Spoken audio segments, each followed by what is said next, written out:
بسم الله الرحمن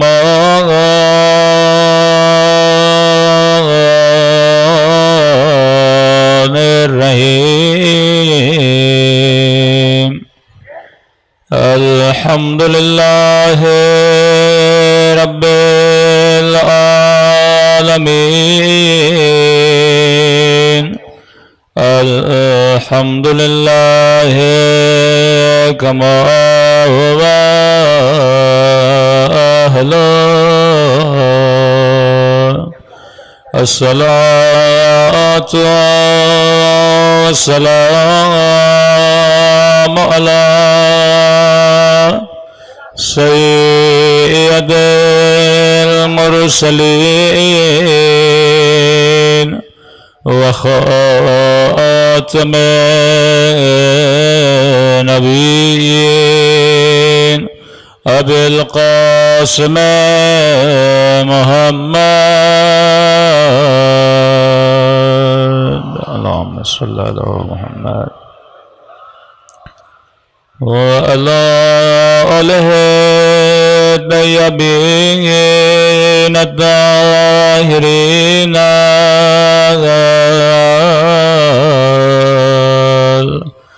معصومین۔ سب مل کے آج کی رات قبولیت دعا کی رات ہے، اپنے آقا کی دعا۔ اللہم کل ولیک حجت ابن الحسن صلواتک علیہ وعلی آبائه فی هذه الساعة وفی کل ولیان وحافظا وقائدا وناصرا ودلیلا وعنا حتى تسكنه أرضك وتمتعه فيها طويلا برحمتك يا أرحم الراحمين۔ صلوات پڑھے محمد وعلی محمد۔ بسم اللہ الرحمن الرحیم رب اشرح لی صدری ویسر لی امری واحلل عقدۃ من لسانی یفقہوا قولی اما بعد فقط قال سبحانہ وتعالی یا ایہا الذین آمنوا اتقوا اللہ وکونوا مع الصابرین۔ صلوات پڑھے محمد وعلی محمد۔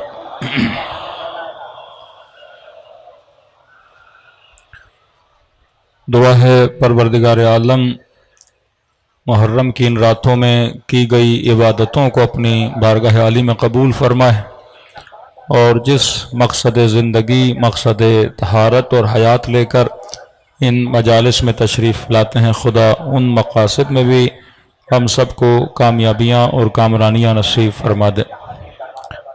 یقیناً ان مجالس کے برپا کرنے میں کئی مومنوں کی محنتیں، زحمتیں ہوتی ہیں کہ کن کے چہرے نظر آتے ہیں، کچھ کے چہرے نظر نہیں آتے، اور یقیناً ہر محنت کرنے والی کی نیت بھی ہونی چاہیے کہ میں خالصتاً پروردگار عالم کے لیے یہ کام انجام دوں۔